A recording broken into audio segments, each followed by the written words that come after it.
Tanto em uma aplicação web gerada em Angular, quanto em uma aplicação gerada para dispositivos móveis em Android ou iOS, utilizamos objetos Panel para implementá-la.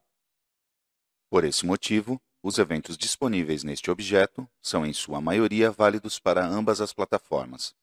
Neste vídeo, tudo o que falemos sobre eventos em um objeto Panel será aplicável a ambos os tipos de plataformas, e faremos uma exceção explícita quando for o caso.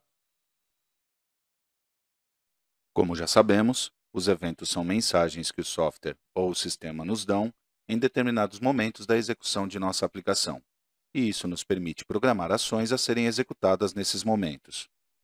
Por exemplo, se o usuário clica em um botão, ou se digita algo em um controle de texto e sai dele, ou se é preciso que o servidor envie informações atualizadas, podemos programar uma resposta após que seja disparado o evento. Suponhamos que, quando vimos os dados das atrações, quiséssemos ter filtros para que os dados mostrados estivessem de acordo com a restrição escolhida. Para implementar isto, abrimos o painel View Attractions e o salvamos com o nome View Attractions by Country. Agora, vamos para a seção de variáveis e adicionamos uma variável Country ID, que automaticamente fica do tipo do atributo Country ID. A arrastamos para o form, depois dos text blocks do título. E em suas propriedades, alteramos o rótulo Country ID para Country. Alteramos a propriedade Control Type para Dynamic Combo e colocamos Item Descriptions em Country Name. Também atribuímos à propriedade Empty Item o valor True, para que no início o combo apareça sem nenhum valor padrão. Agora, para que o filtro tenha efeito nas atrações que vemos no grid, editamos as propriedades do grid e na propriedade Conditions escrevemos Country ID igual variável Country ID when not Country ID is empty e fechamos com ponto e vírgula. Aproveitamos que estamos nas propriedades do grid e configuramos a propriedade AutoGrow para o valor True, para que o grid ajuste automaticamente seu tamanho e possa exibir todos os registros. Uma vez que escolhemos um país, o painel deve ser atualizado para que o grid carregue apenas aquelas atrações que sejam desse país. Para isso, usamos o evento Control Value Changed do combo dinâmico. Então, vamos para a guia Events e no menu escolhemos Insert Event. Clicamos sobre Country ID e selecionamos o evento que dissemos. Vemos que é aberto o código do evento, para escrever o que queremos que seja executado quando seja disparado este evento. Escrevemos Refresh. Este comando fará com que o grid obtenha novamente os dados, desta vez filtrados pelo país escolhido. Para que o servidor entenda que queremos trazer novos dados, devemos fazer com que seja alterada a URL enviada ao servidor, para que ele interprete que é uma página nova e obtenha a informação correspondente para enviá-la ao cliente. Para isso, adicionamos uma regra parm, com as variáveis que usamos nos filtros, para que, ao alterar seu valor, seja atualizada a página. Neste caso, adicionamos apenas a variável Country ID. Clicamos com o botão direito do mouse no painel View Attractions by Country e escolhemos Run.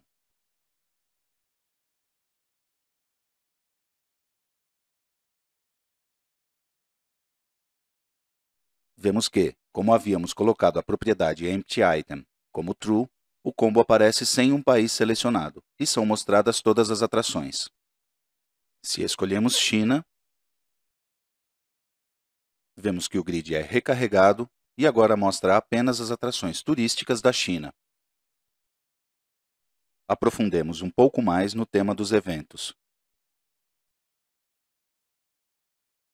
Em um objeto Panel, temos dois tipos de eventos: os eventos que são disparados do lado do cliente e os eventos que são disparados no servidor. Os eventos do servidor são os mesmos de quando trabalhamos com Web Panels, os eventos Start, Refresh e Load. Estes eventos serão disparados sempre no servidor, para o caso de aplicações Angular e aplicações móveis nativas online. No caso de estarmos implementando aplicações móveis nativas desconectadas, serão disparados internamente no dispositivo. Os eventos do lado do cliente são o Client Start, o Back, eventos definidos pelo usuário, eventos associados aos controles da tela e também os eventos pré-definidos pelo padrão Work With, que é um padrão que, quando aplicado, permite gerar uma série de panels que cumprem a funcionalidade de trabalhar com uma entidade, para realizar inserções, modificações, exclusões, navegação de dados, filtros e etc., de forma análoga ao padrão Work With que usamos quando trabalhamos com Web Panels. No caso em que usemos os objetos Panel para gerar uma aplicação para dispositivos móveis, teremos os eventos associados aos estilos de navegação da informação, que dependem, por exemplo, do tipo de dispositivo e sua orientação ao iniciar a aplicação. Vejamos agora os eventos do lado do servidor. O primeiro que se executa é o evento Start. É executado apenas uma vez quando é aberto o panel, e não será executado novamente a menos que saiamos do objeto e entremos nele novamente. O evento Refresh é executado após o evento Start, normalmente apenas uma vez, mas pode ser invocado novamente por meio do comando Refresh. Neste caso, será executado mais de uma vez e será o primeiro evento, pois o Start já não voltará a ser executado. Quando o evento Refresh é chamado, ao finalizar será disparado o evento Load. Isto apenas se houver pelo menos um grid no panel, e o grid não for uma variável SDT coleção. O evento Load é o último dos eventos do sistema a ser executado, e, se tiver tabela base, será executado tantas vezes quanto registros existam na tabela base. Se o grid não tem tabela base, será executado apenas uma vez. E se o grid está baseado em um SDT, não será executado o evento Load. No caso de estarmos em uma aplicação para dispositivos móveis, no código dos eventos Start, Refresh e Load, não há acesso aos recursos do dispositivo, por exemplo, a câmera, o GPS e etc. Vamos estudar o caso do seguinte panel, que nos permite ver um grid de atrações e filtrar o grid por país e nome de atração. O panel View Attractions by Country, que acabamos de ver, salvamos com o nome View Attractions More Info. Adicionamos variáveis para filtrar por nome de atração e também algumas variáveis para totalizar as viagens. No grid estão presentes os atributos Attraction ID, Attraction Name, Attraction Photo, City Name, Country Name e uma variável Trips que nos mostrará as viagens que foram realizadas para cada atração. Abaixo do grid, vemos o total global de viagens realizadas para todas as atrações. Também podemos ver o modelo das transações utilizadas neste painel e as conditions do grid que nos permitem realizar os filtros. Na guia de eventos, vemos que estão programados os eventos Start, Refresh e Load, que são disparados do lado do servidor. No evento Start, estamos carregando os text blocks que mostram o título do painel. No evento Load, calculamos o total de viagens de uma atração mediante uma fórmula que acessa a tabela Trip Attraction correspondente ao segundo nível da transação Trip. Observemos que na fórmula Count, estamos fazendo referência ao atributo Trip Date e, devido aos atributos presentes no grid, a tabela base do grid, ou seja, da parte variável do painel, será Trip Attraction. Portanto, serão contadas as viagens correspondentes a cada atração. No evento Refresh, programamos um for each para acessar a tabela Trip Attraction, para contar o total global de viagens das atrações, de forma que, quando for desenhada a parte fixa, já estejam disponíveis os dados correspondentes ao total de viagens. Vejamos agora os eventos do lado do cliente. Estes eventos são a resposta da aplicação à interação do usuário. Existem vários tipos de eventos no cliente. Os eventos de sistema, como o Client Start e o Back, os de usuário, eventos de controles em tela e outros que veremos a seguir. O código associado a estes eventos é executado no cliente, a menos que seja necessário acessar um recurso do servidor, por exemplo, se é desejado acessar a base de dados. Neste caso, o cliente deverá chamar um serviço do servidor. Durante a execução de um evento do lado do cliente, os eventos do lado do servidor não são executados, a menos que sejam requeridos explicitamente através do comando refresh, que faz com que seja disparado o evento refresh do servidor, seguido do evento load, se houver pelo menos um grid como vimos antes. Se estamos executando uma aplicação nativa para dispositivos móveis, os eventos do lado do cliente têm acesso a todos os recursos de hardware e software do dispositivo, como a câmera, GPS, microfone, calendário, contatos e etc. Estes eventos do lado do cliente terão uma gramática particular diferente dos eventos do lado do servidor. Vejamos brevemente cada evento do lado do cliente. O evento Client Start é o primeiro evento que é disparado, mesmo antes do evento Start, que é disparado no servidor, e sem a necessidade de qualquer interação do usuário com a aplicação. É utilizado para inicializar a tela inicial e aspectos relacionados com a User Interface. O evento Back é utilizado em plataformas móveis e permite capturar que o usuário pressionou o botão de retorno em dispositivos Android ou que foi realizado o gesto de retorno em dispositivos iOS, e programar alguma ação apropriada.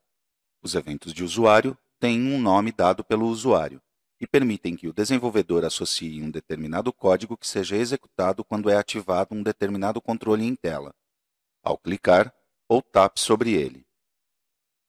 Os controles em tela têm eventos próprios dependendo do controle, como click ou tap, double click ou duplo tap, drag, swipe, control value change e etc.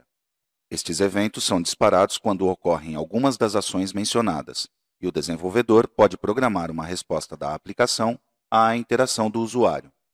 O padrão WorkWith possui eventos predefinidos que são disparados dependendo da ação que realizamos sobre os dados da entidade à qual aplicamos o padrão.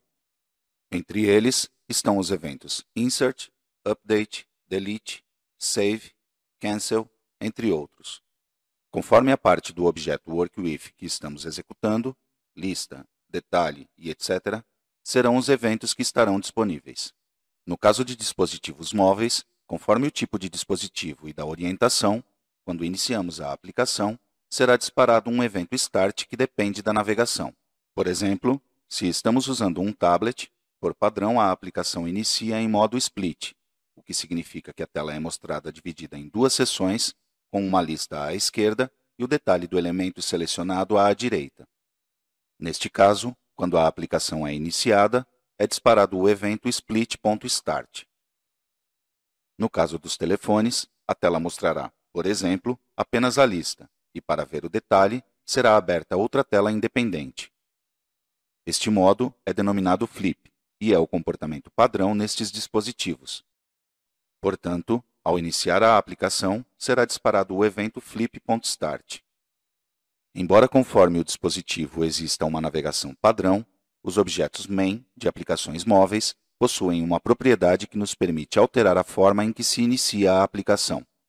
Estes eventos start associados ao tipo de navegação são disparados no início da aplicação móvel e imediatamente após o evento client start. No objeto que vimos antes, programamos apenas eventos associados a controles. Não programamos nenhum evento de usuário. Para cada variável dos filtros em tela, programamos seu evento control_value_change para disparar o método refresh do grid, o que fará com que sejam disparados os eventos refresh e load do servidor para atualizar o conteúdo do grid com os filtros inseridos. Vejamos em resumo o que podemos fazer em um evento do lado do cliente. Podemos invocar outro objeto panel. Também podemos invocar serviços REST. E, quando invocamos procedimentos ou data providers, automaticamente estes serão expostos como serviços REST no servidor. Se esses procedimentos ou data providers tivessem sido chamados apenas a partir de um evento do lado do servidor, dentro de eventos start, refresh ou load, não seriam expostos como serviços REST, porque não seria necessário. Podemos usar Business Components para recuperar ou atualizar informações. Neste caso, também esses Business Components serão expostos como serviços REST automaticamente. É possível invocar diretamente qualquer nó do padrão WorkWith. No caso de aplicações nativas, podemos invocar um objeto menu. Podemos invocar os objetos externos definidos no módulo GNexus. Algumas destas APIs fazem sentido para uma plataforma específica, por exemplo, apenas para dispositivos móveis, outras apenas em aplicações web, e outras podem ser utilizadas em ambas as plataformas. Para conhecer quais não podem ser acessadas por aplicações Angular, visite a página da Wiki mostrada na tela.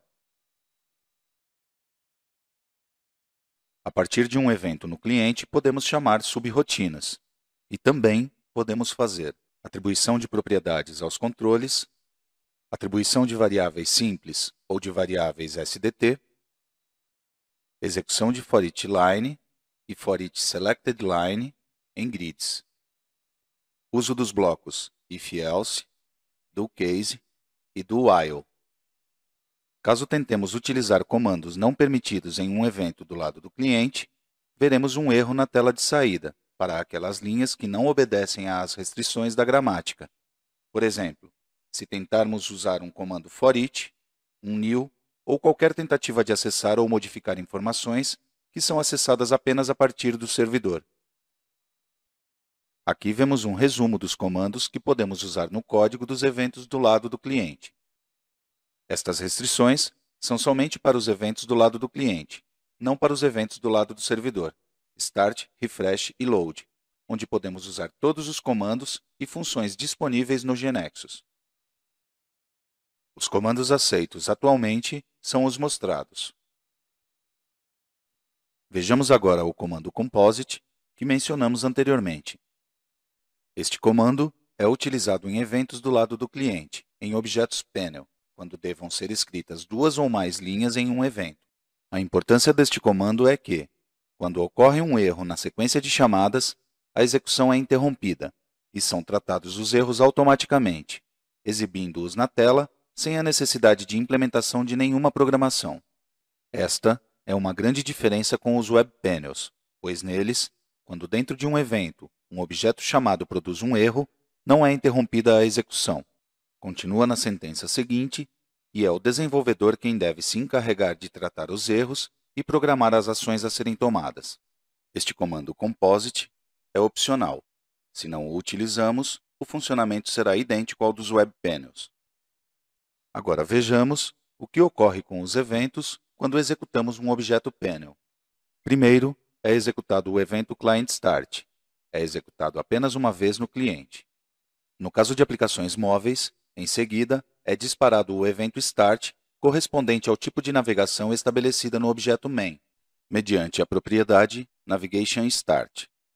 Em seguida, é executado um data provider que retornará os dados necessários para carregar a parte fixa do panel.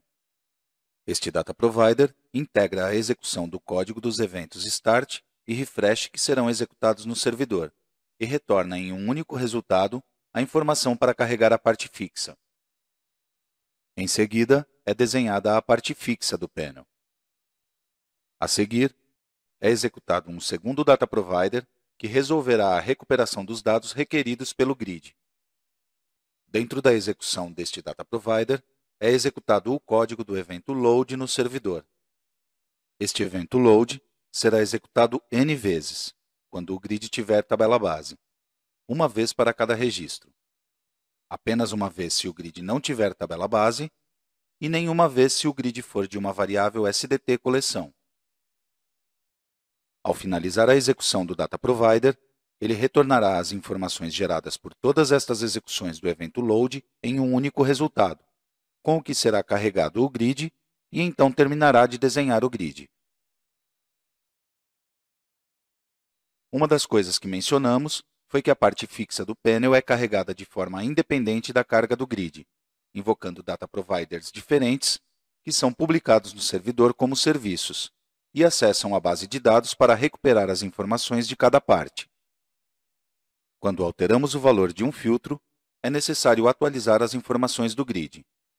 Para isto, é necessário que invoquemos o método refresh para que dispare os eventos refresh e load do servidor, que assumimos que fará com que seja carregado novamente o grid, aplicando as conditions programadas e mostre os resultados filtrados como esperamos.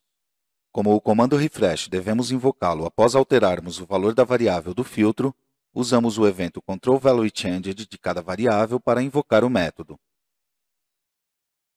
Desta forma, após alterar um valor do filtro, ao sair do campo será disparado o evento correspondente, que esperamos acabe atualizando o conteúdo do grid. Mas, o que acontece quando é invocado o comando refresh dentro de um evento do lado do cliente? Nesta arquitetura, como o objetivo é que a página seja carregada a menor quantidade de vezes possível, prioriza-se o cache de dados, ou seja, que se trata sempre de recuperar as informações previamente armazenadas. Quer dizer que, dependendo da configuração de armazenamento em cache, é decidido se deve ir ou não recuperar dados do servidor. Caso seja decidido ir ao servidor, se não houver alterações nos dados do servidor, nada é devolvido ao cliente. Caso contrário, são executados os eventos refresh e load, se houver um grid que não seja baseado em um SDT, como é nosso caso, e são atualizadas a parte fixa e a parte variável do panel como esperávamos. Executamos o panel para testar tudo isto que vimos. Vemos que com os filtros vazios são mostradas todas as atrações, e para cada atração é exibido corretamente o total de viagens, calculado no evento load, que atualizou as informações do grid. Vemos também que o total global de viagens, que está na parte fixa, é mostrado corretamente, pois foi calculado no evento refresh, e este foi executado antes de desenhar a parte fixa. Se agora escolhemos as atrações do país França e optamos por ver as atrações que começam com a letra H até a letra N, vemos que o valor dos filtros presentes nas conditions do grid funciona corretamente e que os comandos refresh invocados causaram o disparo dos eventos refresh e load. Portanto, as informações foram recuperadas do servidor corretamente atualizadas e somente vemos as atrações da França com o nome no intervalo escolhido. Nos vídeos a seguir, veremos outros aspectos do design e implementação de objetos panel.